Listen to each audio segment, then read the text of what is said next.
벌써 우리가 이사야 60장을 함께 나누고 있는데요. 이사야가 이제 마무리되어 가고 있습니다. 이사야의 메시지뿐만 아니라 성경의 궁극적인 메시지는 회복과 치유입니다. 하나님께서 죄된 우리의 인생 가운데 찾아오셔서 우리의 영혼을 회복하시고 치유하시는 은혜의 손길을 누리게 된다라는 것이죠. 단순히 회복과 치유가 임하면 저와 여러분이 그냥 편하게, 마음 편하게 그냥 기분 좋게 살아가는 것이 아닙니다. 저와 여러분의 영혼과 심령이 살아나고 깨어난다라는 것이죠. 그래서 보지 못했던 것을 보기 때문에 사실 이 자리에 나와서 예배 드리는 것이고, 듣지 못했던 것을 듣고 그것을 깨닫고 믿기 때문에 하나님 앞에 예배 드리는 것을 선택하는 것입니다. 그래서 교회를 오래 다닌 사람과 예수님을 믿는 사람의 차이가 무엇이냐면, 나오는 것까지는 똑같이 하지만 누가 주인이냐에 따라, 내가 왜 이 자리에 나오는 목적과 이유에 따라서 하나님을 예배 드림이 전혀 달라진다라는 것이죠. 어떤 의미냐?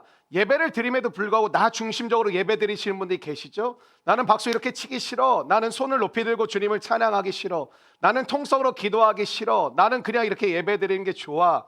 그것이 우리의 모든 마음이 잘못됐다라는 것은 아니지만, 하나님은 우리에게 예배의 방법을 아주 구체적으로 알려주십니다. 특별히 레위기의 말씀이 굉장히 지루한 것 같지만 중요한 이유는, 하나님은 우리에게 예배를 어떻게 드리라고 구체적으로 우리에게 설명해 주셨고, 하나님 우리의 멋대로 마음대로 내가 원하는 때에 예배 드리는 것이 아니라, 하나님이 정해 놓으신 때에 하나님이 원하시는 방법으로 예배 드리실 때 하나님은 우리에게 찾아오셔서 만나 주실 것이라 약속하셨습니다. 이 시대의 예배가 자유로운 것은 참 좋은 것 같지만, 하나님 중심적이지 않은 예배를 잃어버린 것이 이 시대의 예배가 수없이 많이 드려지고 있지만, 하나님은 지금도 진정과 신령으로 주님을 예배드린 자를 찾고 계시다라는 마음이 자꾸 드는 것이죠. 수없이 많은 설교들이 쏟아지고 있고, 수없이 많은 예배자들이 이곳저곳에서 유튜브를 뒤져가면서 예배를 드리고 있다고 말하지만, 하나님이 원하시고 하나님이 기뻐하시는 방법을 선택하기보다는 내가 편리하고 내가 원하는 방법을 선택하며, 이 정도면 됐잖아, 이 정도면 했잖아, 이 정도면 괜찮잖아 라고 하면서 하나님 중심적이지 않은 예배를 드린다라는 것입니다. 우리가 이 자리에 나와 예배 드리는 것만으로도 참 귀하고 복된 모습이라고 물론 생각하지만, 여러분의 예배는 누구 중심인 것입니까? 누구를 위한 것입니까? 누구에게 드리고자 함인, 누구의 만족을 위한 것입니까?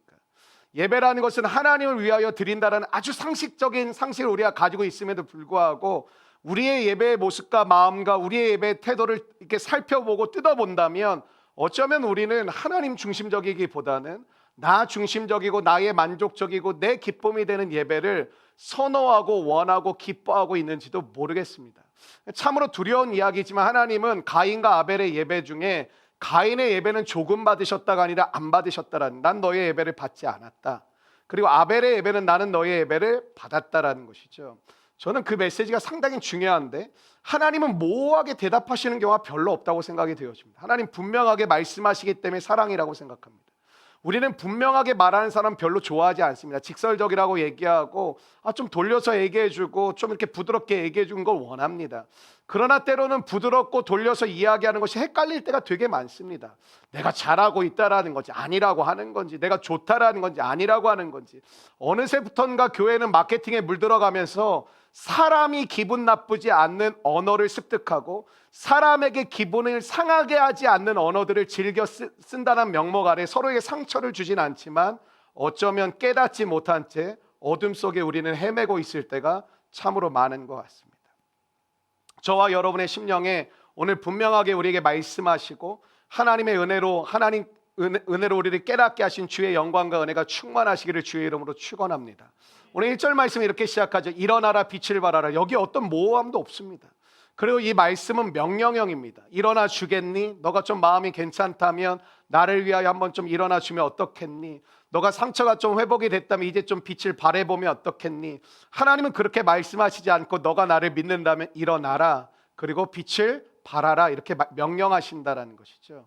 하나님의 은혜 가운데 오늘 우리의 영혼에 분명하게 말씀하시는 주님의 음성을 피하지 않고 숨지 않고, 내가 좋아하는 하나님의 말씀만 선택하는 것이 아니라 듣게 하시고 들려주시며 내 안에 찾아오고 임하는 그 말씀을 들으시는 은혜가 임하시기를 주의 이름으로 축원합니다.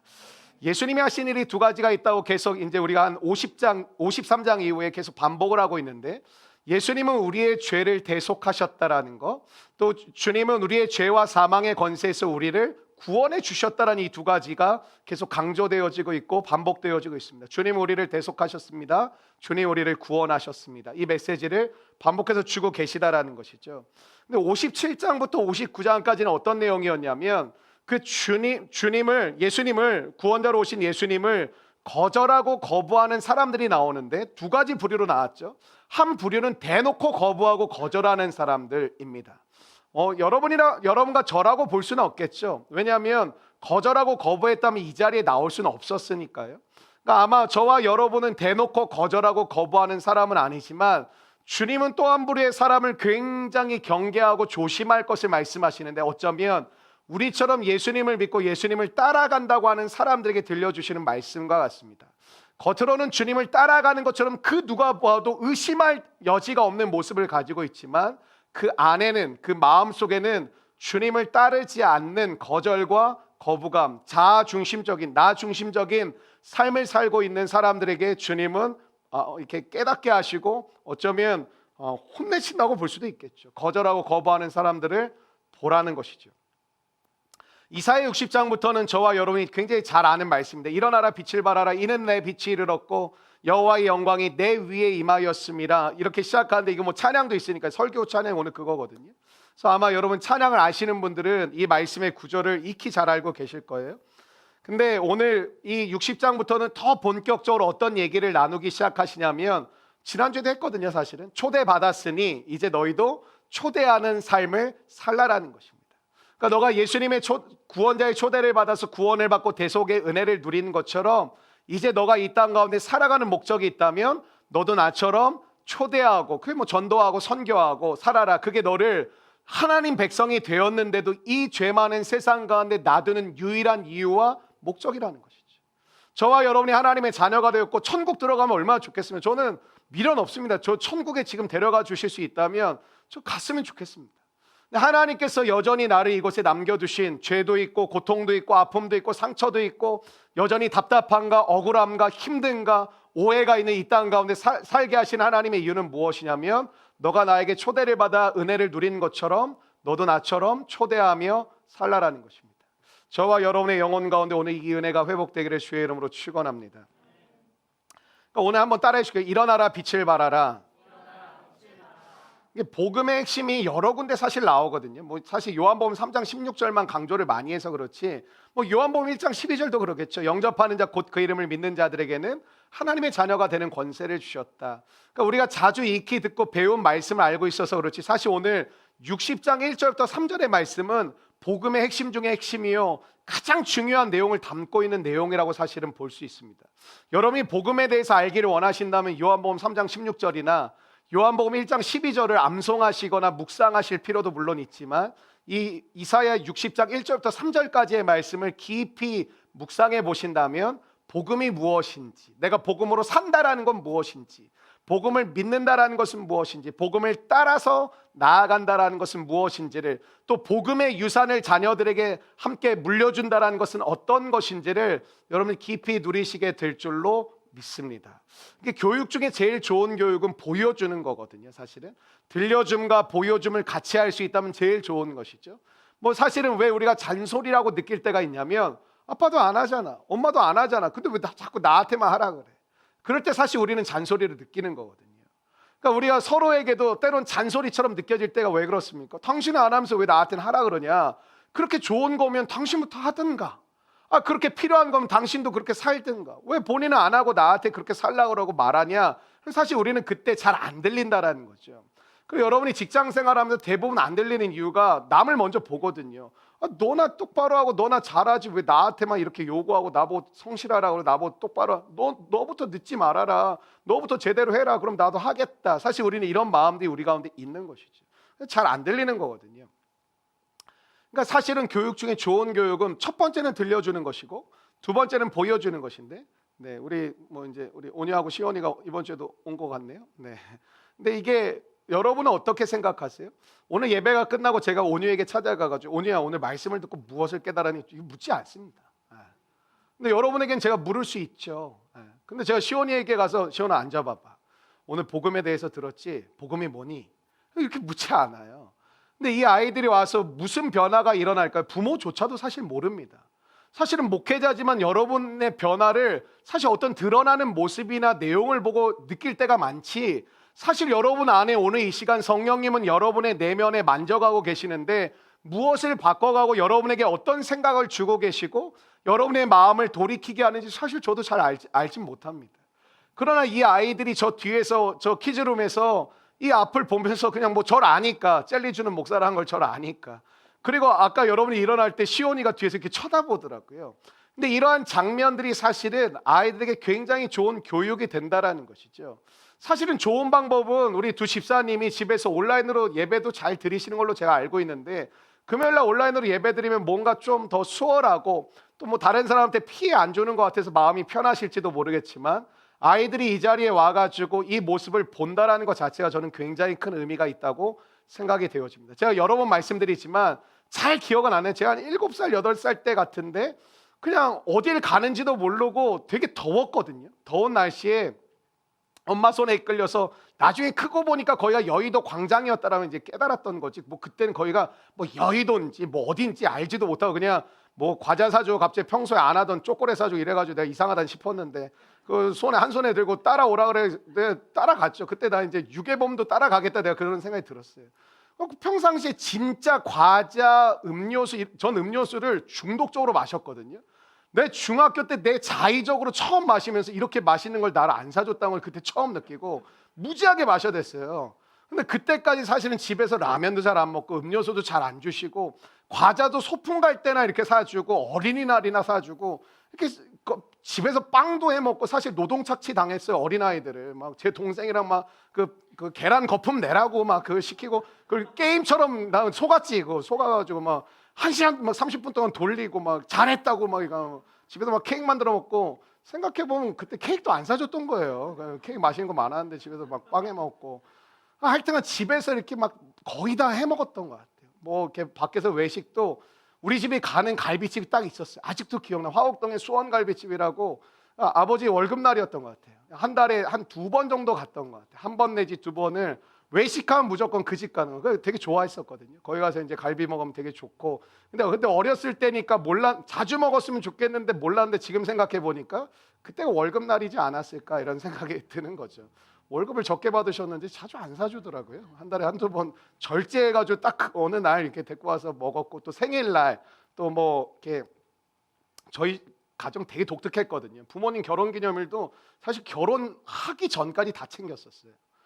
생일은 기본적으로 챙기고 결혼기념일도 챙기고 뭐 어버이날 뭐 이런 건 당연히 챙기는 거라고 생각하고 이제 살아왔죠. 근데 그게 좋은 교육이 됐던 것 같아요. 왜냐하면 들었고 보았으니까.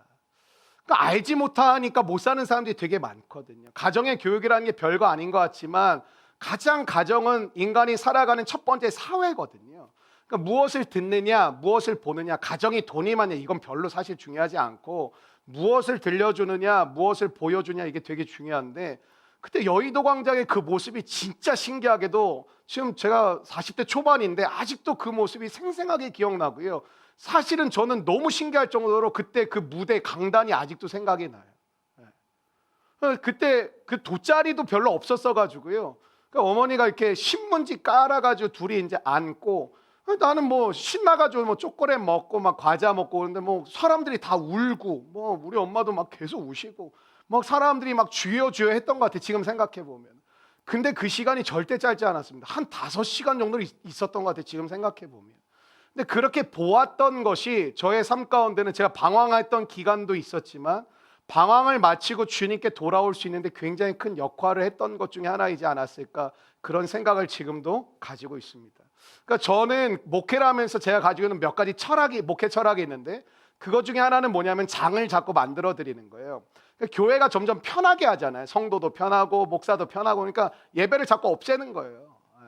그러니까 꼭 전통을 다 지키는 것만이 능사는 아니지만 예배 시간도 어느 순간부터 짧게, 왜냐하면 사람은 많은데 들어와서 앉을 자리는 없으니까 1부, 2부, 3부, 3부라는 걸 이제 만들기 시작하는데 이제 이게 제한을 거는 거죠.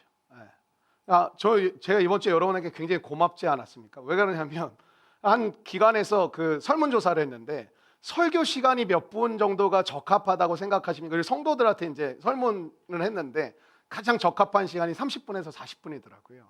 나 되게 고마운 거구나, 되게 감사한 거구나, 그런 생각을 처음 했습니다. 네. 설교를 줄일 생각은 조금도 없습니다. 저 짧게 잘 못하겠습니다. 남들은 길게 하는 게 어렵다는데 나는 짧게 하는 게 너무 어렵습니다. 할 말이 너무 많습니다. 어쨌든 너무 감사하다는 생각을 했어요. 여러분 고맙습니다. 잘 들어주시고 잘 견뎌주셔서 고맙습니다. 서로에게 유익한 시간이 되기를 바랍니다. 우리 온라인으로 예배 드시면 딴짓 하지 마시고 잘 예배 드리시길 바랍니다.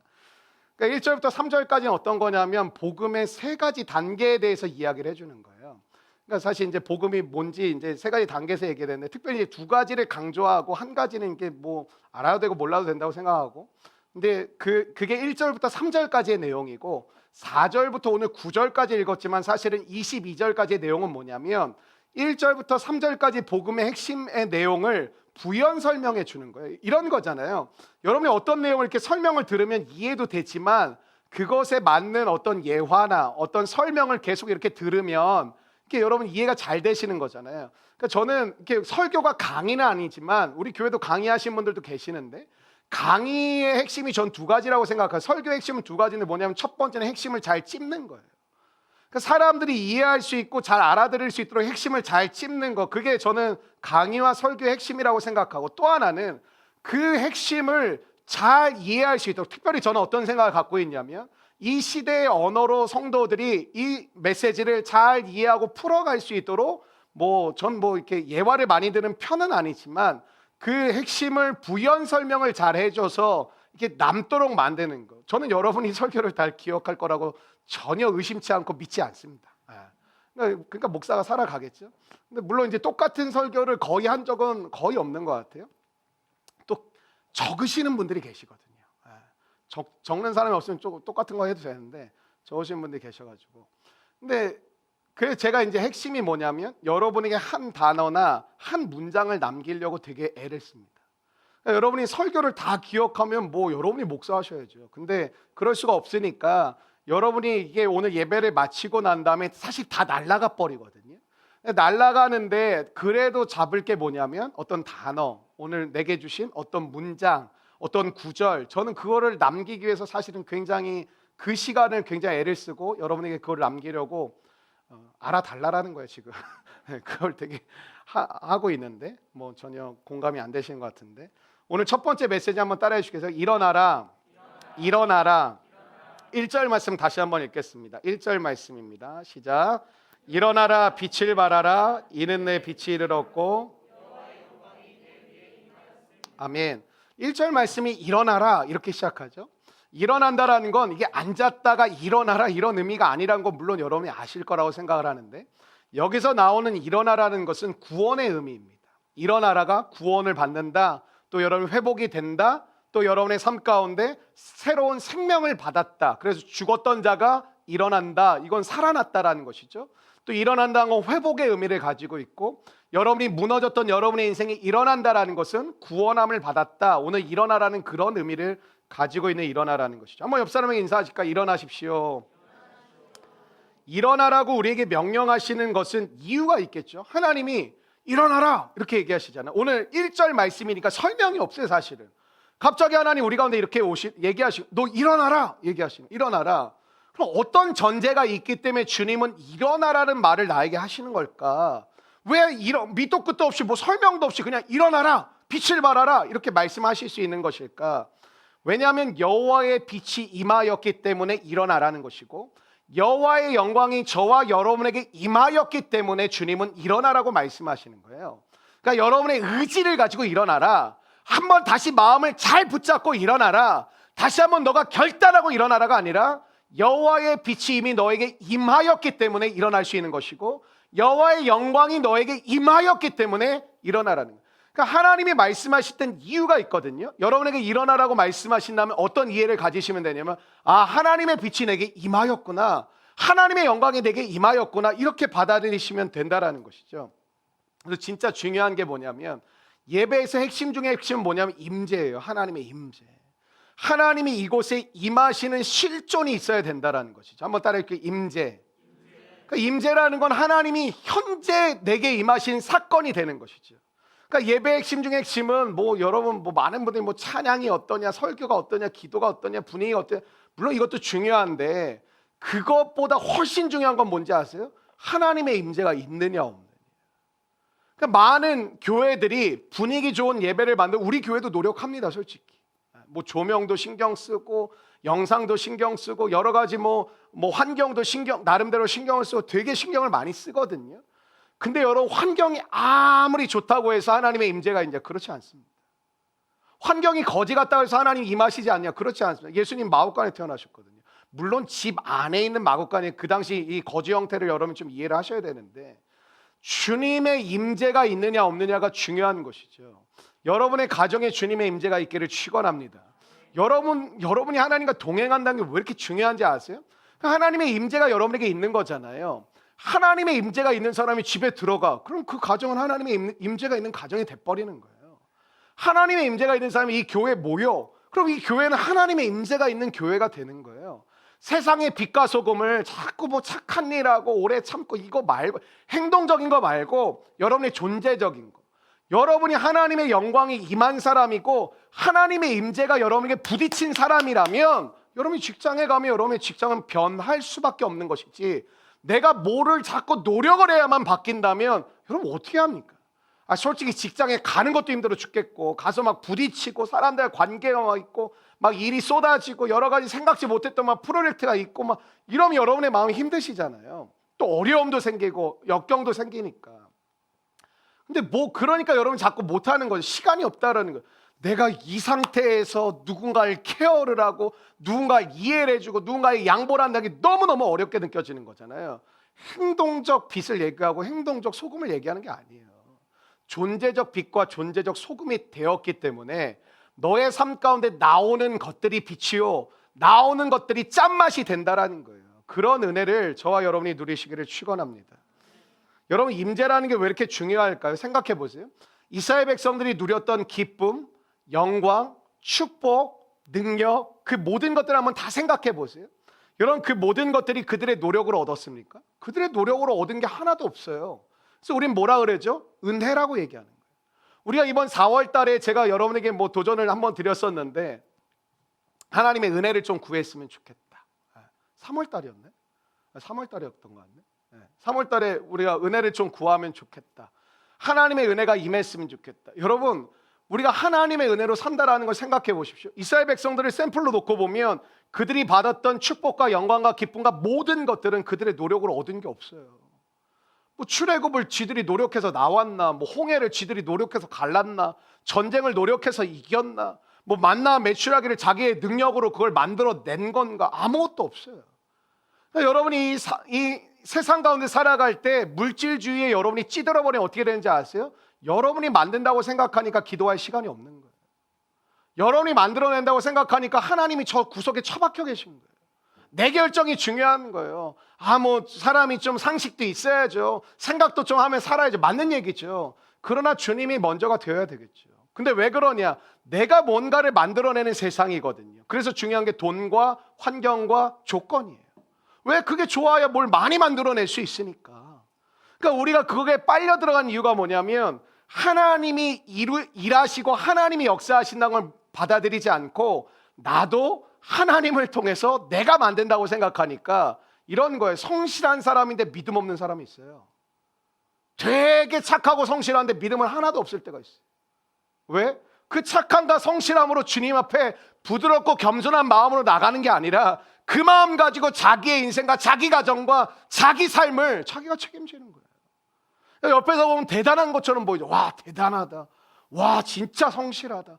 와, 진짜 성실의 끝판왕이다. 진짜 대단하다. 제 주변에도 많거든요. 근데 그 성실함이 하나님께 나아가는 도움닫기가 될 때가 있고, 하나님께 나아갈 때 오히려 장애물이 될 때가 있어요. 되게 조심하셔야 돼요. 여러분, 착한 사람이 일단 제발 나쁜 남자 좋아하지 마세요, 우리 자매들. 나쁜 남자 좋아하는 사람도 있더라고요. 난 그런 사람한테 매력이 끌려. 여러분 안에 하나님이 계시거든요. 근데 자꾸 나쁜 거 좋아하면 안 되시거든요. 착한 사람을 좋아하는 게 맞는데, 여러분이 착각할 때가 뭐냐면, 이 사람 너무 착해요, 목사님. 이 사람 진짜 성실해요. 진짜 중요한 거죠. 성실함이 하나님 성실하시고 하나님 좋으신 분이니까. 그러나 그 좋음과 그 성실함을 가지고 주님께 나아가는 도움닫기가 되는 것이냐, 디딤돌이 되냐, 아니면 그 성실함과 그 착함이 자기가 주인이 더 강하게 되어가지고 내 인생을 내가 살아가는 것이냐, 굉장히 중요하더라는 거예요. 그 두 종류가 나뉘는 것이죠. 어떻게 보면 예수님이 회당장 야이로의 딸을 고치시는데 죽었던 야이로의 딸을 살리시지 않습니까? 그때 예수님이 이렇게 얘기하세요. 달리다 굼 얘기하는데 사실은 이게 헬라어로 보면 달리다 쿰이에요. 쿰. 쿰이 어떤 뜻이냐면 일어나라 이런 뜻이에요. 달리다 쿰, 소녀야 일어나라 이런 뜻이거든요. 한번 여러분 한번 따라해 주시겠어요? 쿰. 옆 사람에게 인사하실까? 쿰. 이게 일어나라는 뜻이에요. 일어나라. 죽은 자를 일어난다는 게 뭐예요? 죽은 딸을 살리신 거죠. 일어난다라는 게 죽은 자를 회복시키신 거죠. 죽은 자에게 새로운 생명을 더하신 거예요. 저는 오늘 주님께서 우리 가운데 이 달리다굼의 은혜를 주시기를 주의 이름으로 축원합니다. 제가 주일날 한번 얘기할 텐데 12차 조이풀 데이를 우리가 5월 넷째 주에 할 건데 넷째 주일날 이제 준비하면서 이번 주일부터 이제 진행이 되는데 우리 간사님들은 기도하십시오. 리더들은 기본적으로 기도하며 준비하십시오. 여러분 무슨 광고쟁이가 아니에요. 여러분 무슨 전달하는 뭐 메일 전달하듯이 전달하는 소식통이 아니에요. 여러분의 삶을 통해 전달할 수 있으려면 기도하셔야 돼요. 그리고 그것이 여러분의 사건이 되셔야 돼요. 근데 이번에 주제가 달리다굼이에요. 제가 사실은 우리 훈련 전도팀에서 굉장히 좋은 이름들을 많이 만들었는데 계속 이번에 거절했어요. 제가 웬만하면 받아들이거든요. 계속 거절했던 이유가 계속 사람을 만나게 하시고 이제 새가족도 우리 교회 이제 와서 이제 대화를 나누고 또 새로운 사람들을 만나고 교회뿐만이 아니라 밖에서도 하나님이 사람을 좀 만나게 하시는데 이 시대의 사람들이 많은 문제를 갖고 살고 있어요. 근데 그 문제를 갖고 사는 이유는 아주 단순하더라고요. 어떻게 풀어야 될지 모르니까. 해결책이 없기 때문에 그냥 끌어안고 살아가는 사람들이 굉장히 많더라고요. 여러분 이번 주일날 다니엘서 2장을 함께 나눌 건데 사실 종료주일이어가지고 다른 설교할까 그러다가 다음 주 이제 고난주간 특별 새벽 집회는 누가 보면 22장 할 거거든요. 그래가지고 그냥 이번 주일날은 하나님 우리 가운데 다니엘서 말씀을 주시는데 다니엘서 말씀을 통하여 종료주일에 대한 메시지를 지금 묵상해 가고 있고 또 여러분에게 나누려고 준비해 가고 있는데 이번에 주제를 왜 이렇게 삼았냐면 여러분은 세상에 해결을 주는 사람이 되어야 되실 줄로 믿습니다. 그게 그리스도인이에요. 그러니까 여러분도 문제 때문에 복창 터진 인생이 아니라 저와 여러분의 정체성은 뭔지 아세요? 저와 여러분의 존재는 세상에 해결을 던져주는 사람이에요. 해결을 전하는 사람이에요. 달리다굼이 뭐였어요? 예수님이 죽은 회당장이에요. 회당장 아시죠? 회당의 장이에요. 믿음 좋은 사람이에요, 여러분. 근데 이 사람의 문제를 해결해 주신 거 아닙니까? 달리다굼 소녀야 일어나라. 예수님이 가실 때마다 복음을 전하셨다라는 건 무슨 뜻입니까? 인생을 방황하는 죄 가운데 무너진 모든 사람들에게 해결책 주신 거 아닙니까? 귀신을 쫓아내셨다는 사역이 어떤 것입니까? 자유를 잃어버린 영혼에게 포로된 자에게 자유를 주신 거 아닙니까? 묶여있는 자를 끌어주신 거 아닙니까? 병든 자를 치유해 주셨더니 단순히 병이 났답니까? 인생 가운데 새로운 소망을 주셨다는 거 아닙니까? 그러니까 주님의 삶과 주님의 사역을 정리해 보면 주님은 이 세상 가운데 해결을 주신 분이었어요. 그가 가는 곳마다 사람들이 왜 행복했냐? 여러분 우리가 만나서 잘 지냈어요? 괜찮아요? 어떻게 지내요? 여러분 그 별 의미도 없을 때 진짜 많더라고요. 물어보죠. 따뜻하게 물어보봐. 그냥 힘들어요. 잘 모르겠어요. 이 말로 해결되는 게 아니더라고요. 저와 여러분의 인생 가운데 우리의 예배가 포로된 자가 자유케 되는 예배가 되길 축원합니다. 묶인 자가 끌어지는 믿음의 역사가 일어나길 축원합니다. 여러분 그게 예배였고 그게 예수님의 실존이었어요. 예수를 만나는 자들마다 변화됐어요. 사도 바울이 어떤 별명을 알았죠? 지금 같은 코로나라는 거야. 너 코로나 같다. 너만 만나면 다 확진된다라는 거야. 너만 만나면 다 똑같아진다라는 거야. 근데 뭐예요? 해결을 주었어요. 그리스도인으로 여러분 능력을 받으라는 얘기를 많이 들어보셨죠. 능력받고 사역하고 능력받고 삶을 살고 능력받고 세상에 나아가야 되는 게 맞습니다. 근데 그 능력은 뭘까요? 단순히 귀신을 쫓고 병을 고치고 말씀을 잘 전하는 거 아니에요. 여러분의 삶이 세상에 해결을 주는 거예요. 세상은 뭐예요? 여러분 가정도 미치겠죠. 문제가 많아가지고. 여러분 삶도 미치겠죠. 문제가 안 없어져가지고. 좀 건강이 좋아지려고 하면 또 정신적으로 미치겠고, 정신적으로 좀 평안하고 안정하면 또 삶이 막히고, 진로가 좀 열리면 관계가 또 깨지고, 관계가 좀 회복이 되려고 그러면 내 마음이 무기력해지고, 끝도 없거든요 사실은. 이런 문제가 많은 세상 속에서 하나님의 믿는 믿음의 사람들의 정체성은 단순히 예수님 잘 믿어가지고 내 문제가 해결되었습니다 그거 간증하고 쏘다니는 게 아니라 사람들에게 해결이 되는 인생을 살라라는 거예요. 그건 목사만 사는 거 아닙니다. 성도들 가운데도 하나님의 능력을 받은 자들은 가는 곳마다 푸는 역사와 새롭게 묶는 역사와 하나님이 자유케 하는 믿음의 역사를 삽니다. 우리 교회도 있어요. 보면 청년이건 장년이건 젊은 부부건 그들의 인생을 보면 가는 곳마다 하나님이 그들의 해결책으로 삼아 가시는 모습이 있어요. 반면에 어떤 성도들도 많냐, 그냥 자기 문제 하나 가지고 평생 끙끙 앓고 살아가는 사람도 적지 않아요. 교회가 왜 능력을 잃어버렸느냐, 문제 가운데 파묻혀가는 사람들이 훨씬 더 많아진 거예요. 사람들을 풀어주고 자유케 해주고 끌어주고 온전케 하고 평안을 주는 사람들이 점점 줄어들고, 같이 그냥 문제 가운데 파묻혀가지고 평생 내 문제 미치겠다 죽겠다 이거 하다가 인생을 끝내는 사람이 되게 많아요. 전 믿음으로 산다라는 게 진짜 쉽지 않다고 생각을 합니다. 근데 많은 분들은 쉽지 않다, 뭐 어렵다 이걸 믿음의 단어라고 생각하지 않는데, 여러분 쉬워요? 하나도 쉬운 게 없어요. 우리의 인생 가운데는 쉽지 않지만 뭐예요? 하나님 앞에 우리가 함께 나온 이유가 뭐예요? 쉽지 않은 인생이지만 참으로 만만치 않은 삶이지만 그걸 누가 제일 잘하셨는지 아세요? 예수님이 제일 잘하셨어요.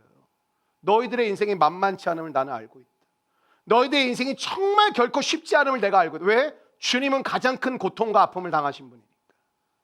근데 우리에게 그래서 주신 해결책, 예수를 바라보라. 예수를 바라보라.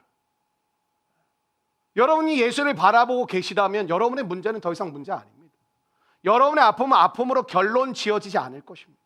여러분의 상처는 상처 얼룩으로 끝나지 않을 것입니다. 한번 따라해 주시겠습니까? 예수를 바라보자. 옆 사람에게 인사하실까? 예수를 바라봅시다. 여러분, 내가 먼저 예수 그리스도의 빛 앞으로 나오게 하시는 거예요.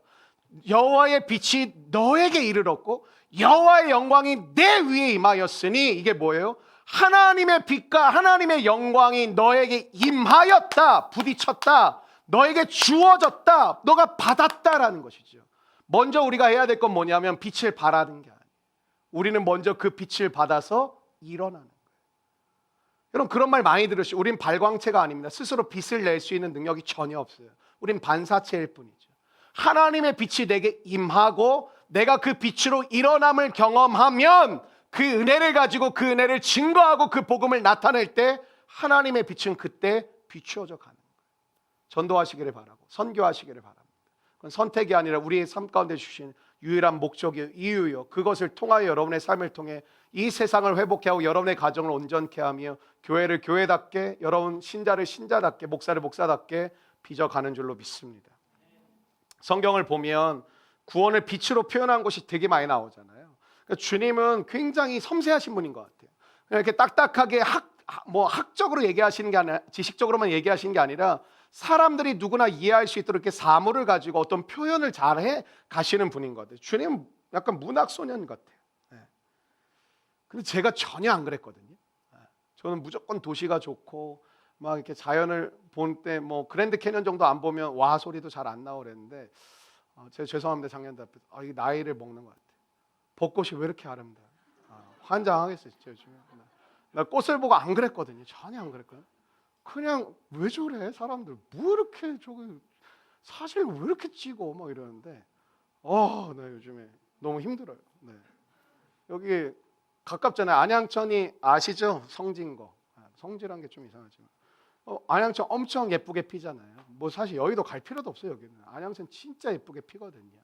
근데 요즘은 이렇게 동네마다 생각지 않게, 제가 오늘 어제 오전에 약속이 있어가지고 연남동 쪽에 이렇게 가는데 어떤 그냥 이렇게 길이 골목으로 가서 이렇게 약속 장소에 가야 되는데 그 골목을 딱 꺾었는데 우와 완전 벚꽃인 거예요. 늦을 뻔했네. 요즘 이상한 것 같아요. 네. 에스트로겐 우리 상해를 좀 해야 될 것 같은데. 네. 그럼 우리는 발광체가 아니거든요. 반사체예요. 주님이 빛이시고 빛 대신 주님이 내 위에 임하였다는 그걸 받으면 어떻게 되는 거예요? 전하는 거예요. 반사체라는 거예요. 요한복음 1장 9절 한번 같이 읽어보실까요? 자막을 통해서 읽겠습니다. 시작. 참빛 곧 세상에 와서 각 사람에게 비추는 빛이 이 모든 빛이 세상 모든 것을 지었다. 이 빛이 예수님이잖아요. 빛 대신 예수님이 창조자이시다. 그런데 세상에 알지 못하고 백성들이 영접하지 않는다. 거절하고 거부했다. 그러니 우리에게 뭐라는 거예요? 초대하라. 계속 거절하고 거부하는 그 사람들에게 영접할 수 있도록 초대하고 전하라는 거예요. 12절에 어떤 말씀이 나오죠? 영접하는 자 곧 그 이름을 믿는 자들에게는 하나님의 자녀가 되는 권세를 주셨다.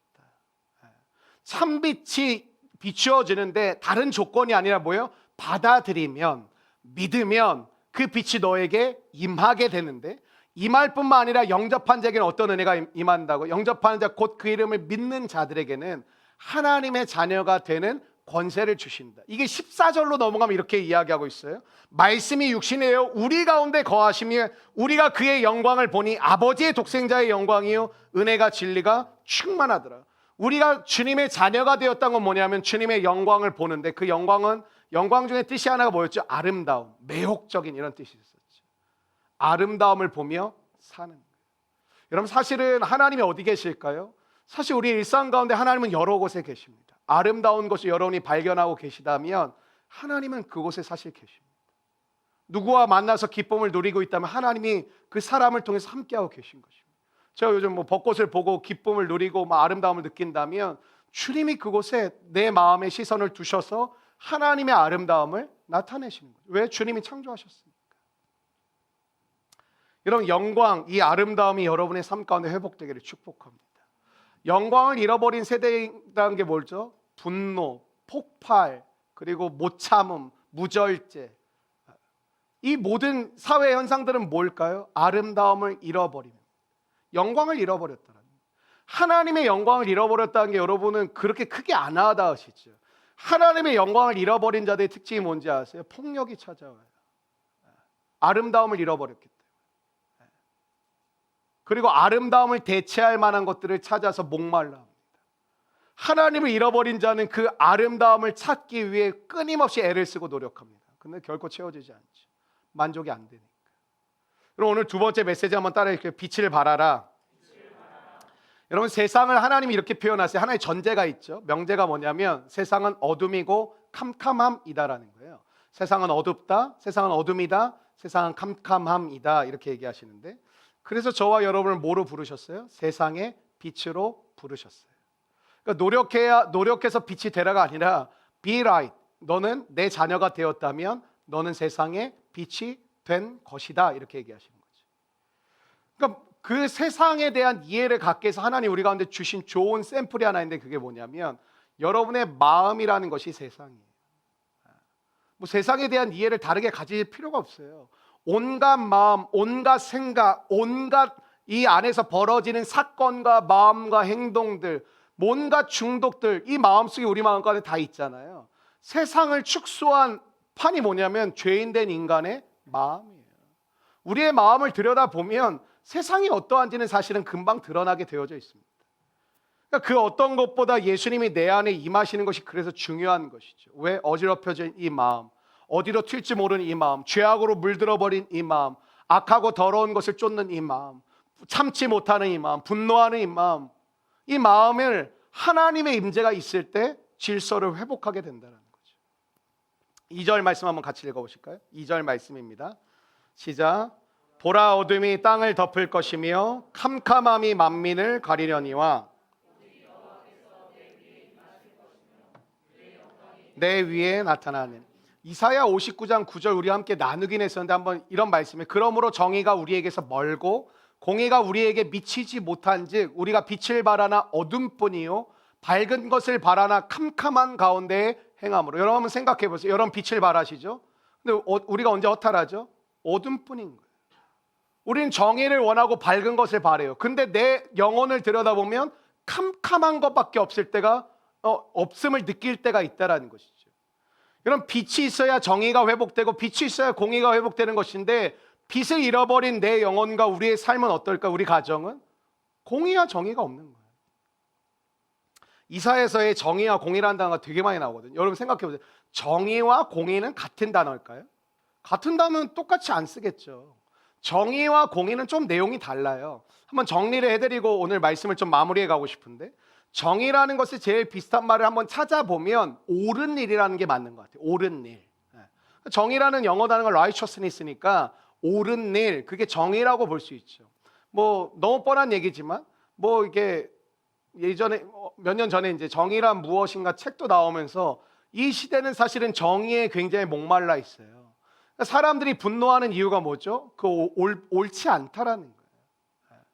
그러니까 우리는 옳은 거에 굉장히 목말라 있는데, 재밌죠? 옳은 것을 추구하고 그 어떤 시대보다 법이 발달한 시대를 살고 있는데, 여러분 이 세상은 왜 더 옳지 않은 일이 계속 벌어질까요? 한번 생각해 보세요. 여러분 우리가 살고 있는 이 사회는 계속 진화되는 것처럼 발달해 왔거든요. 근데 그 어떤 시대보다 대한민국은 법이 가장 발달한 시대를 살고 있어요. 그러니까 부정부패가 진짜 많았던 이 대한민국이 그 부정부패를 걷어가 여전히 뭐 좀 남긴 해서, 그래도 옛날 우리 뭐 장년들 정말 젊을 때 생각하시면 지금은 통하지 않는 게 되게 많아졌거든요. 근데 그럼에도 불구하고 법은 발달하고 사람들의 지식도 늘어나고 점점 사람들은 옳은 것이 무엇인지를 분별하고 원하는데, 왜 이 세상은 그 전에도 볼 수 없었던 끔찍하고 악한 일들이 멈추질 않을까요? 정의와 공의를 잘 이해하지 못하면 여러분 옳은 일만 들고 설치잖아요. 다 죽입니다. 다 죽입니다.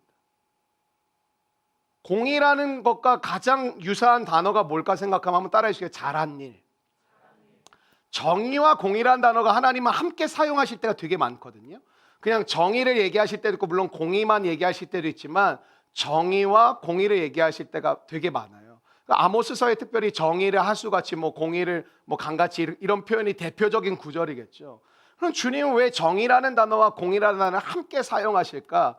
정의라는 것은 옳은 일에 가까운 것이고요, 이 공의라는 것은 잘한 일에 가까운 것인데, 제가 한번 여러분 설명을 한번 드려보면, 그러니까 이게 잘한 일, 이 공의라고 그랬어요. 요한복음 5장에 보면 38년 된 병자가 나옵니다. 우리가 이스라엘 가셨던 분들은 38년 된 병자가 있었다고 하는 베데스다 연못을 추정하는 곳에 우리가 다녀오고 그 옆에 교회가 또 있거든요. 기념교회가 있는데, 예수님이 안식일에 고쳐주셨습니다.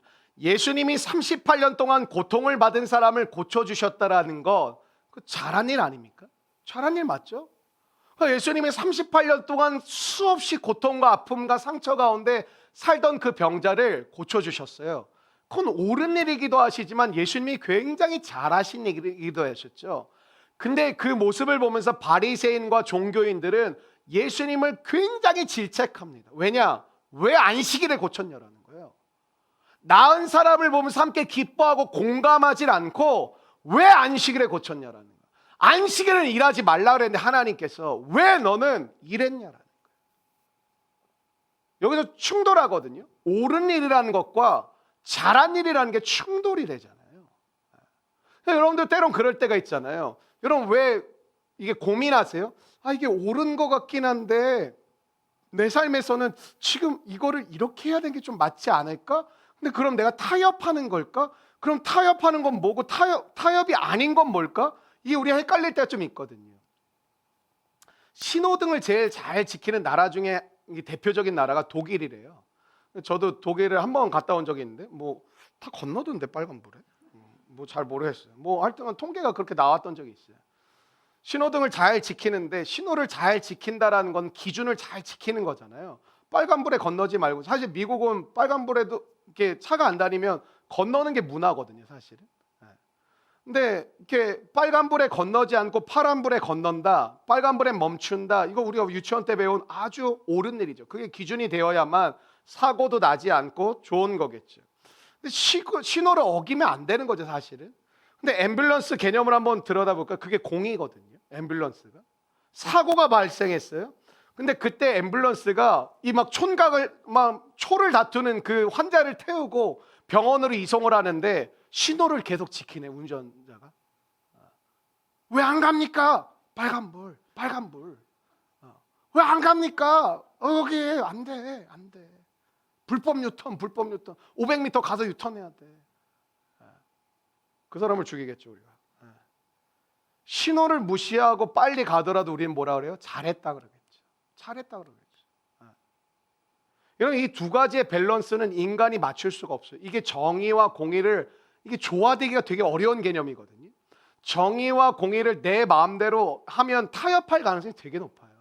근데 하나님의 율법과 기준을 잘 지키는 것, 생명을 먼저 지킬 줄 알고 이 두 가지가 충돌하는 건데, 하나님의 빛이 우리에게 임할 때 공의와 정의에 대한 분별력이 생긴다라는 거예요. 사랑하는 오늘 예배를 통해 빛 대신 주님을 만나시기를 축원합니다. 그리고 여러분 안에 공의와 정의의 하나님을 만나시는 은혜가 임하시기를 주의 이름으로 축원합니다. 첫 번째 개념은 뭐였죠? 일어나라. 일어나라는 거예요. 왜? 여호와의 빛이 내게 이르렀고 여호와의 영광이 내게 임하였으니까. 그럼 너가 그 빛을 받았고 그 영광을 받았으면 이제 뭐 하라고? 일어나서 빛을 발하라고. 왜? 빛이 임하였으니까 너는 발광체가 아니어서, 하나님은 빛을 발하라는 얘기도 아무 때나 안 해요. 내가 빛을 발해야지 그런 거 시키지도 않아요.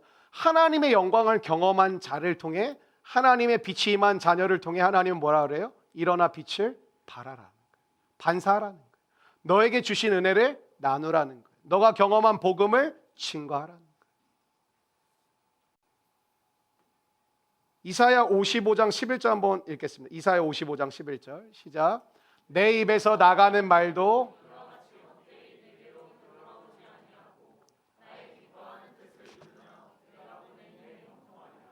여러분, 비가 내리잖아요. 이번 주말에도 비가 좀 내린다는데 날씨가 굉장히 좋대요. 날씨가 따뜻하고 비가 좀 내린다는데, 사실 이제 비 오면 안 되는데 벚꽃 떨어지는데, 벚꽃 떨어지는데 구경 꼭 하십시오.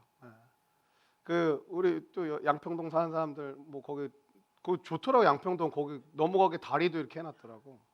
나는 위험하게 지금 찾기를 건너가고 있는데. 근데 어쨌든, 근데 여러분의 삶 속에 내일 여의도 가야겠네. 안 되겠네. 여러분의 삶 속에 자꾸 왜 쓰잘데기 없는 소리 하지? 비가 내려요. 그럼 비가 내리면 하나님 비를 주시는 목적이 뭐죠? 땅을 적셔서 땅의 생명의 기운이 돋게 하는 게 지금 봄의 시즌이잖아요. 그래서 옛날에는 저는 봄을 되게 좋아하진 않았는데 봄이란 게 굉장히 매력적인 것 같아요. 왜냐하면 새로운 생명을 돋게 하는 힘을 가진 계절인 것 같아요.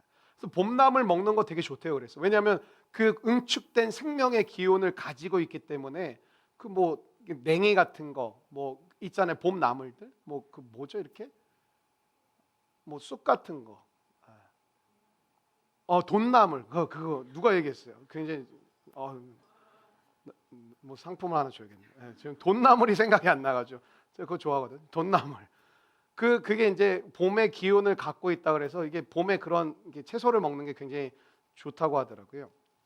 자꾸 쓸데없는 얘기를 하네. 근데 비 얘기를 왜 했냐면, 비가 내려요, 땅을 적셔요, 생명의 기운을 돋고 어떻게 하죠? 다시 증발돼서 올라가요. 하나님의 말씀이 마치 비와 같다라는 거예요. 하나님의 말씀이 저와 여러분에서, 하나님은 말하라 그래요. 전도를요 삶으로 막 증명하라고 한 적은 많지 않아요. 말하라 그랬지. 왜 말을 하라 그런지 알아요?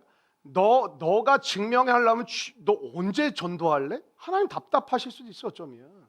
근데 왜 말하라 그러냐면, 여러분과 제가 전도를 할 때 교회에 와봐, 이것도 물론 의미가 있는데 복음을 좀 전할 수 있는 게 되게 중요하다고 생각을 해요. 복음이란 하나님의 말씀이 여러분의 입에서 떠나잖아요. 그게 마치 비와 같다라는 거예요. 사실 배웠어요. 여러분 이렇게 생소하게 들으시는데, 앞에서 한번 말씀을 드렸는데, 비가 떨어져서 비의 역할을 감당하고 다시 올라가는 것처럼 하나님의 말씀이 내 입에서 전달되어지면 입을 떠난 그 말씀은 말씀의 목적을 이루고 다시 돌아온다라는 거예요. 이 은혜를 누리시기를 축원합니다. 주가 일하신다는 게 뭔지 아세요? 하나님이 여러분의 삶 가운데 오늘 우리가 마지막으로 찬양했던 기적과 같은 일들도 참 많이 베풀어 주시죠. 근데 하나님의 궁극적인 보통적인 믿음의 역사는 대체적으로 어떤 거냐면 말씀을 통한 역사거든요. 그러니까 우리가 말씀을 통해서 하나님의 말씀을 깨닫고 하나님의 마음을 깨닫고 하나님의 감정도 느끼고 하나님의 계획도 깨닫고 하나님을 나를 향한 하나님의 관계도 느낄 수 있는 게 이 말씀 속에서 우리 가운데 주어지는 것인데, 하나님의 말씀이 저라는 설교자를 통해서 말씀을 떠나게 하시잖아요. 말씀을 떠난 이 말씀은 하나님의 목적을 각자의 심령 가운데 이루시기 위해서 말씀을 듣게 하신다. 그리고 그 각자의 심령과 삶 가운데 하나님은 그 말씀을 통해 일하시고 그 말씀을 다시 돌아오게 하신다. 그러니까 주가 일하신다는 건 뭐죠? 여러분의 삶 가운데 말씀이 풍성해져 가는 것을 경험해 가기 시작해요. 그 첫 번째 뭐냐면 말씀이 안 들리면 죽었다 깨어나도 내가 봤을 땐 크리스천이라고 보기 어려워요. 왜냐하면 하나님은 보통의 역사가 말씀이거든요. 이 말씀을 통해서 하나님의 입에서 떠난 그 말씀이 내 심령에 임함으로 말미암아 하나님이 내게 주신 그 말씀의 목적을 이루시는 거예요. 그리고 그 말씀은 목적을 이루고 돌아갑니다. 말씀이 왜 능력의 말씀인 줄 알아요? 말씀은 반드시 목적을 이룹니다. 믿으십니까? 말씀은 반드시 그 뜻을 이룹니다. 그래서 주가 일하신다고 우리는 표현하는 거예요. 하나님의 말씀은 하나님의 입에서부터 내게 떨어진 그 말씀은 반드시 그 말씀을 전해주신 하나님의 목적과 뜻을 이루고 간다라는. 그래서 여러분의 삶 가운데 정말 최선을 다해서 했으면 좋겠다는 게 뭐냐면 말씀을 가지고 사셨다면 좋겠다라는 것이고, 될 수 있으면 새벽에 하루를 시작하기 전에 말씀으로 여러분의 영혼을 채우고 시작하시면 좋겠다라는 거예요. 여러분 한번 따라해 주시겠어요? 나는 빛입니다. 나는 소금입니다. 근데 여러분 빛을 한번 생각해 볼까요? 빛이라는 거는요, 여기도 우리 지금 조명이 다 위에 달렸는데 물론 밑에 달린 조명들도 있어요. 이렇게 무대 조명들은. 근데 여러분 빛이라는 것, 빛의 중요한 것 중에 하나의 요소는 딱 하나가 있어요. 그게 뭐냐면 위치예요. 빛은 위치가 진짜 중요해요. 성경에 그래서 그거에 대한 말씀이 하나 있어요. 마태복음 5장 15절인데 한번 같이 읽어보시겠습니까? 여러분 한번 읽어주시겠습니까? 시작.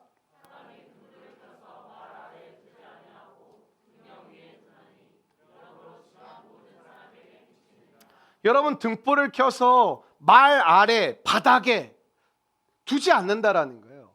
등경 위에 높은 곳에 둔다라는 거. 왜? 모든 사람에게 비추기 위한 게 빛이니까. 믿음의 사람들은 어떤 사람들이냐? 어둠으로 들어가는 사람들이에요. 왜? 저와 여러분이 빛이니까요. 믿음의 사람들 어떤 사람들? 열방으로 들어가는 사람들이에요. 왜? 믿음의 사람들이니까. 빛인 사람들이. 빛이 자기를 감추고 자기를 나타내지 않고 자기를 구석에 집어넣는다면 어떠한 일도 일어나지 않겠죠. 위축되어 가고 있는 한국교회 현실 가운데 우리가 잃어버리지 말아야 될 건 뭐냐면 우리의 위치를 찾아야 됩니다. 저와 여러분의 위치를 회복하기를 축복합니다. 여러분 하나님이 여러분을 보내신다라고 말할 수 있는 곳들이 있잖아요. 뭐 직장도 그렇고 여러분의 삶에서도 하나님이 나를 이곳에 보내셨나 봐. 그 목적과 이유가 뭘까요? 비추라고. 빛을 비추라. 부자 아빠 가난한 아빠라는 책이 1900년 제가 한 중학생 때인가 나왔던 걸로 제가 그때쯤 읽었던 걸로 기억을 하는데, 부자 아빠 가난한 아빠라는 굉장히 자극적인 제목이에요. 일본 사람 작가가 썼는데, 근데 그 부자 아빠 가난한 아빠가 책을 좀 읽어보셨다 하는 분들은 거의 다 읽어보셔요. 진짜 많이 팔렸거든요. 우리나라에서 정말 많이 팔렸어요. 베스트셀러가 됐었는데 이게 엄청 팔리고, 사실은 첫 번째 나왔던 책이 진짜 무지막지하게 팔렸습니다. 제 기억으로 한 2000년도쯤에 부자 아빠 가난한 아빠 2가 나왔는데 2는 흥행을 잘 못했어요. 근데 이 첫 번째 책에서 실제적으로 그거예요. 부자 아빠 가난한 아빠, 그게 주제예요 진짜. 근데 다 기억 안 나는데 그 메시지 중에 제 마음까지 남는 메시지가 하나 있었는데 뭐냐면 돈이 일하게 하라. 그러니까 돈이 주인 되지 말고 돈이 일하게 하라라는 어떤 그런 내용이 있어, 세션이. 그게 맞더라고요. 내가 일해서 돈을 버는 것도 중요하지만 돈 자체가 나를 위해 일하게 하는 삶을 살라라는 거예요. 돈을 쌓아두고 와 부자지, 이거 의미가 별로 없다라는 거예요. 그 돈이 나를 위해 일하도록 만들라라는 거예요. 근데 이 내용이 오늘 예배를 드린 우리 가운데도 적용점이 하나 있다고 생각해요. 여러분의 삶 가운데 말씀이 일하게 만드는 것, 하나님이 일하시도록 만드는 삶을 나아가는 게 뭘까요? 금요성령 집회예요. 하나님 앞에 여러분이 왜 간구하고 기도하세요? 하나님 나를 위해 일해 주세요. 하나님 역사해 주세요. 하나님의 권능으로 인도해 주세요. 하나님 말씀으로 이 길을 열어주세요. 하나님의 일하심을 구하는 시간이 기도예요. 기도는 열리기 시작하면 끝도 없이 열리는 이유가 뭔지 아세요? 내 생각을 쥐어짜내서 하는 기도는 기도를 오래 할 수가 없어요. 꼭 오래 하는 게 중요하다는 게 아니라 기도가 나올 게 별로 없어요. 내 생각이 멈추면 기도도 멈추는 거예요. 내가 원하는 걸 다 말했으면 더 이상 기도할 게 없는 거예요. 근데 기도의 예배의 궁극적 목적은 뭐예요? 말씀이 일하게 하는 것, 하나님이 일하시게 하는 거예요. 그럼 뭐예요? 하나님의 관점과 하나님의 마음이 열리잖아요.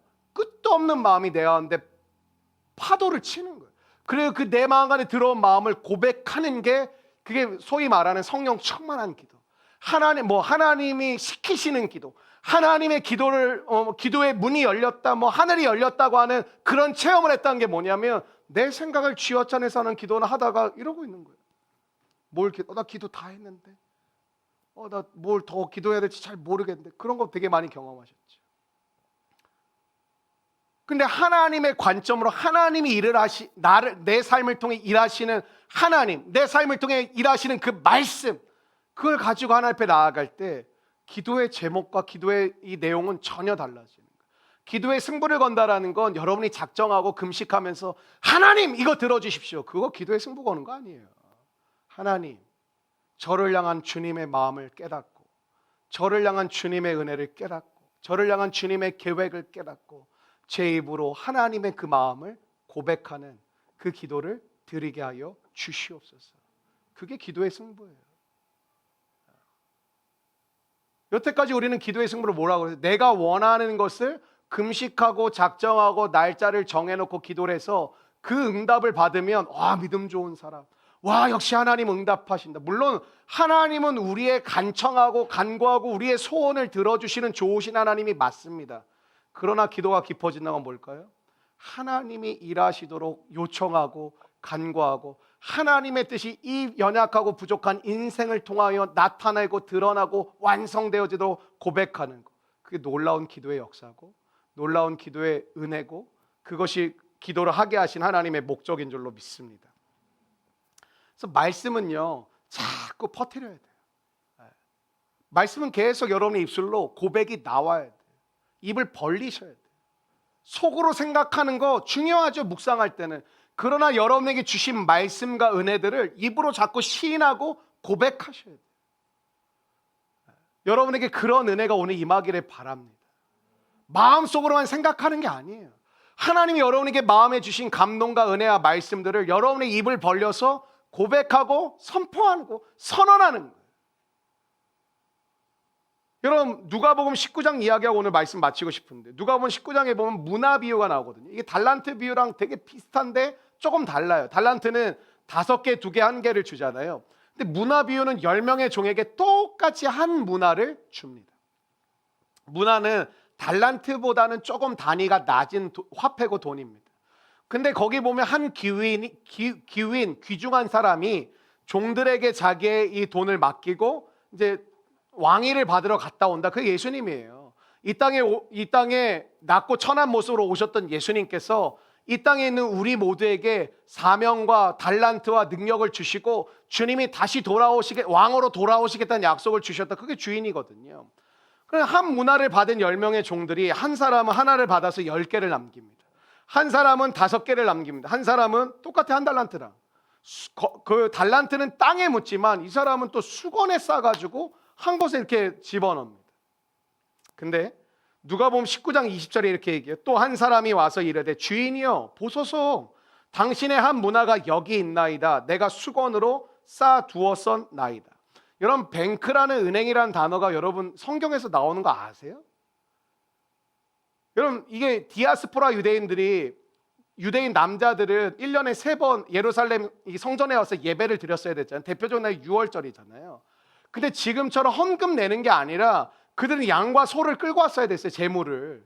근데 양과 소를 그 멀리서부터 끌고 올 수가 없고, 그리고 이 성전에 나쁜 종교인들이, 나쁜 놈들이 돈의 화폐를 바꿔버린 거예요. 그러니까 성전에서만 통용되는 돈을 만들어버린 거예요.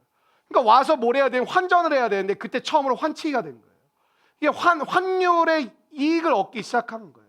그때 종교인들이, 바리새인들이 앉았던 그 자리를 뭐라고 하냐면 방코라고 그러거든요. 나중에 뱅크가 된 거예요.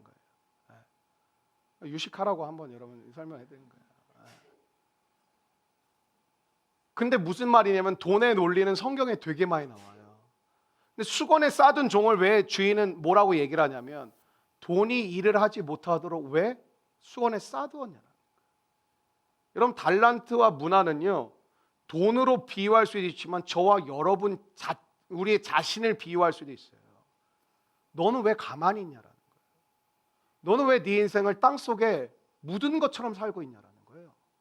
너는 왜 너의 삶을 수건에 싸둔 인생처럼 아무것도 안 하고 가만히 있냐라는 거예요. 너의 인생을 일하도록 만들어야 되지 않냐. 너라는 존재를, 난 너에게 달란트 줬고 문화도 줬고 능력도 줬고 내가 너에게 참 많은 것을 베풀어 놓았는데 왜 너는 너의 인생을 나를 위하여 일하도록 풀어놓지 않냐. 뭐라고 나와요? 차라리 은행에라도 맡기던가 이자라도 받게. 돈을 탐하는 예수님이 아니에요. 안타깝다라는 거예요. 기본적인 삶이라도 살지 너. 두려우면 아주 기본적인 것부터 해보지. 왜 너는 1년 동안 수건에 싸두고 왜 땅속에 묻어놨다가 주인이여 제가 두려워서 못했습니다. 주인이여 제가 혹시 실패할까 봐 하지 못했습니다. 왜 그런 말을 늘어놓느냐. 내가 너에게 준 것을 쓰라고, 그것이 일하게 만들라고 하는 거예요. 교회는 사람들이 그래요. 교회는 좀 조용히 가만히 있었으면 좋겠다. 교회가 많이 실수를 많이 했으니까 이제 교회가 좀 잠잠고 가만히 있었으면 좋겠다. 여러분, 그건 성경적이지 않아요. 끊임없이 사역을 하자, 끊임없이 행사를 하자도 잘못된 거지만 교회는 하나님의 일을 하는 장을 만들어야 돼요. 가만히 뭐 하실 거예요?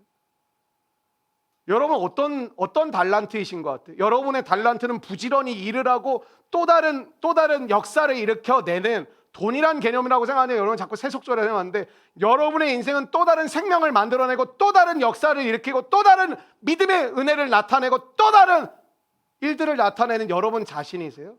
아니요. 어쩌면 여러분은 땅속에 묻어둔 한 달란트처럼 수건에 싸둔 한 문화처럼 살고 계시진 않나요? 왜? 두려워서요. 왜? 실패할까 봐. 왜? 잘 못할 것 같아서요. 왜? 내가 가지고 있는 것도 잃어버릴까 봐요. 주인은 뭐라고 여러분과 저에게 달란트를 맡기고 문화를 맡겼죠? 쓰라고, 사용하라고, 장사를 하라고, 목적을 이루라고, 뜻을 세우라고. 어쩌면 문화와 달란트가 비유하는 건 우리 자신일 수도 있어요. 여러분 자신이 또 다른 하나님의 그 계획과 뜻을 이뤄내기 위해서 여러분 일하도록 여러분의 삶을 움직여 가고 계세요? 무조건 편한 게 여러분 우리 삶에는 목적이 아니에요. 파이어족이 우리 삶의 목적 아니에요. 30대 중반, 40대 초반까지 한 2, 30억 모아서 은퇴해서 뭐 놀러 다니는 게 그 요즘 목적이잖아요. 성경에 어디 그게 나와요? 자기 자신만을 위해 사는 거잖아요. 예수를 믿었는데 그런 계획을 세운다? 예수 믿는 거 아니에요. 예수를 믿으면 그렇게 살 수가 없어요. 나 예수 안 믿었으면 나 이렇게 안 살 것 같다니까요. 전 누구보다 치열하게 살았을 것 같아요. 전 누구보다 경쟁적으로 살았을 것 같아요. 전 누구보다 나으려고 애를 쓰며 살았을 것 같아요. 제가 한 승부욕이 있거든요. 제가 뭐 똑똑하고 이러진 않은데 어떤 내가 잘하는 분야에 들어가면 엄청 승부욕이 있거든요. 근데 내가 왜 이렇게 살아요? 근데 이렇게 살 수밖에 없다고 고백하는, 이게 내가 뭐 할 게 없어 이걸 합니다 이게 아니라 내가 이 결정을 하게 되었다. 그래서 우리의 삶 가운데 전도와 선교는 능력입니다. 말씀이 일하도록 만들고 하나님이 일하시도록 만드는 것. 여러분, 하나님의 말씀이 여러분의 입을 떠나서 일하실 수 있도록 여러분 입을 벌려 하나님의 말씀을 고백하시기를 축원합니다. 한번 따라해 주시고 일어납시다. 빛을 발합시다. 그 다음에 4절부터 나머지 내용은 너무 간단해요. 이렇게 복음이 내 안에, 복음이 핵심이 뭐고 그 복음을 받아들이고 복음대로 살면 어떠한 일들이 벌어지느냐, 그게 4절부터 쭉 나오는데 제가 한번 몇 구절만 뽑아서 읽어드리고 마칠게요. 3절, 나라들은 내 빛으로, 왕들은 비치는 내 광명으로 나오리라. 근데 여러분 한번 생각해 보세요. 나라, 왕이라는 여러분 그런 꿈과 소망과 그런 변화를 믿고 사세요? 그냥 나 혼자도 살기가 빡빡, 내 인생도 버거워 죽겠는데 무슨 나라며 민족이며 열방이야. 난 뭐 그런 거 못해요.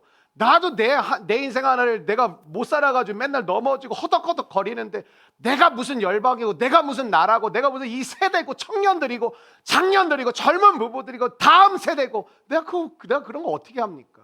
뭐라 그래요? 복음이 들어간 인생들 중에 하나님은 나라들은 너의 빛으로, 왕들은 비치는 너의 광명으로 내게로 나아오리라.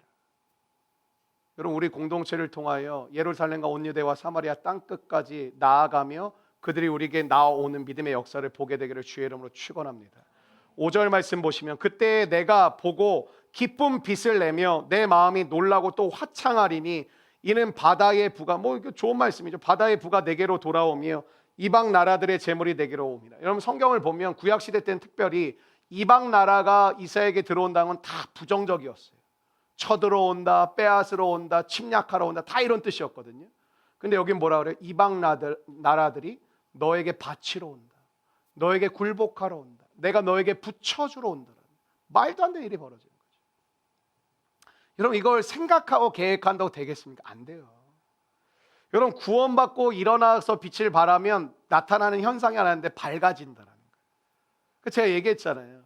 그 절의 보살님들하고 교회 여자 권사님 집사님들은 이 밝기가 달라. 교회 권사님 집사님들은 어딜 가든 알 것 같아.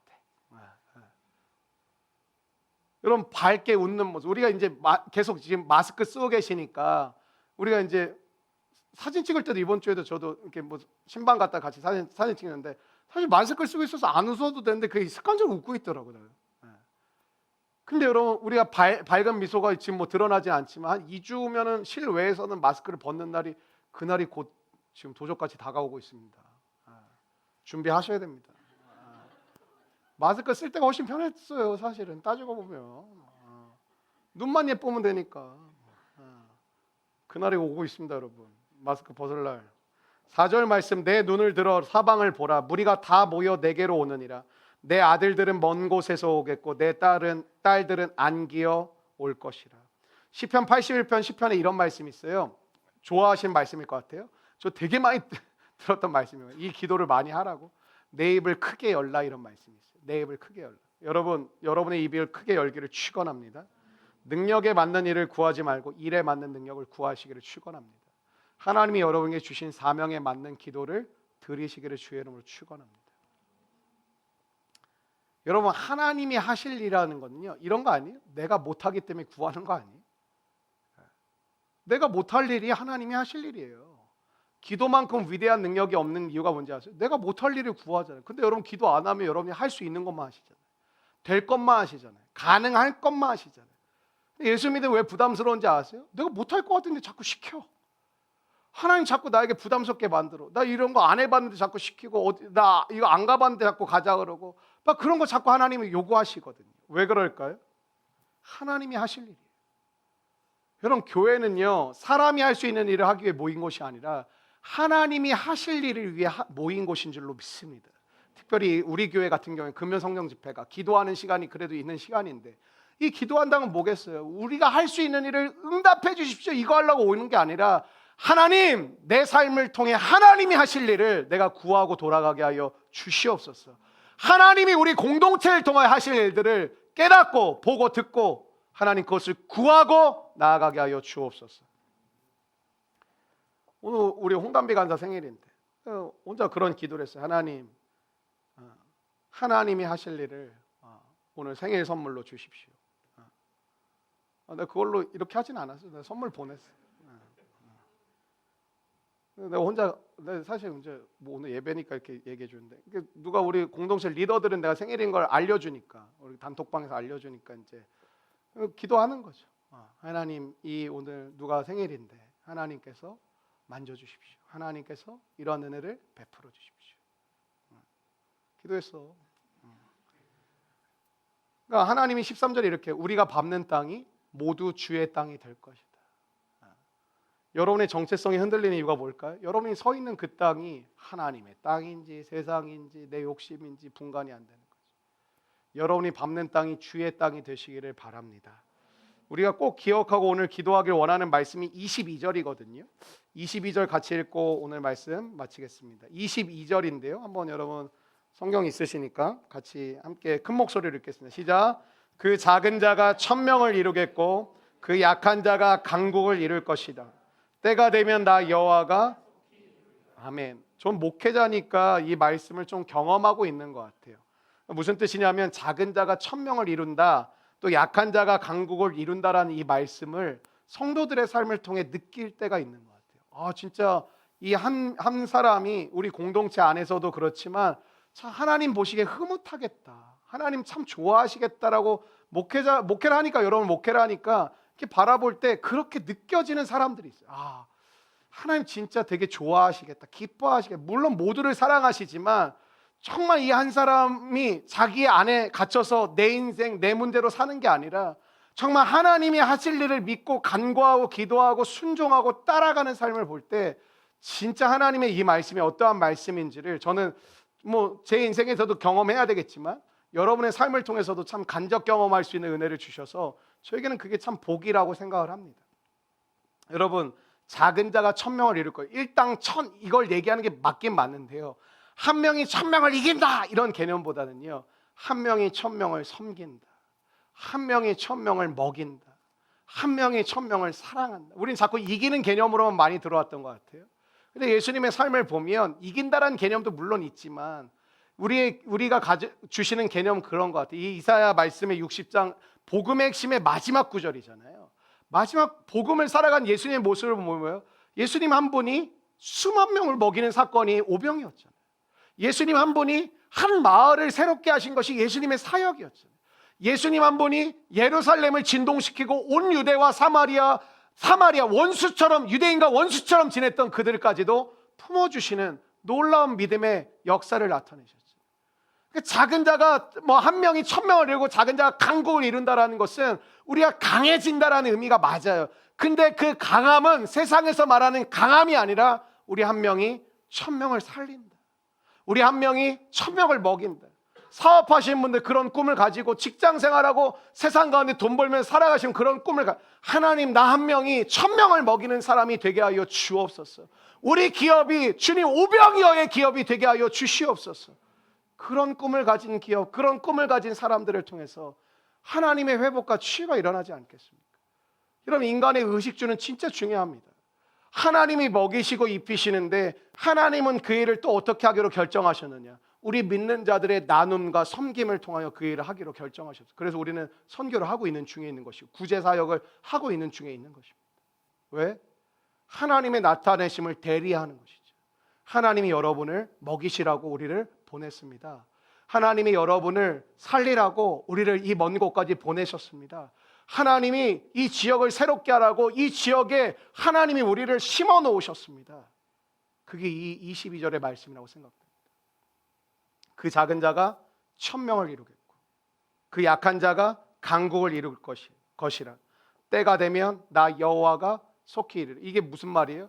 우리가 강해진다, 다 때려 부순다 이런 개념이 아니라 작은 자가 천명을 이루고 약한 자가 강국을 이루면 뭐라고 말씀해요? 결론이 그 섬김과 그 사랑과 그 복음의 행진을 통해 결국 뭐예요? 때가 되면 나 여호와가 속히 오리라. 우린 주님의 오실 길을 예비하는 자인 줄로 믿습니다. 여러분, 우리 교회가 또 저와 여러분의 삶이, 여러분의 가정이, 또 우리 공동체, 또 올해도 이제 결혼하고 준비하는 사람들이 있는데 여러분의 세워질 가정들이 주님 오실 길을 예비하고 준비하는 믿음의 삶이요, 믿음의 가정이요, 믿음의 공동체가 되기를 주의 이름으로 축원합니다.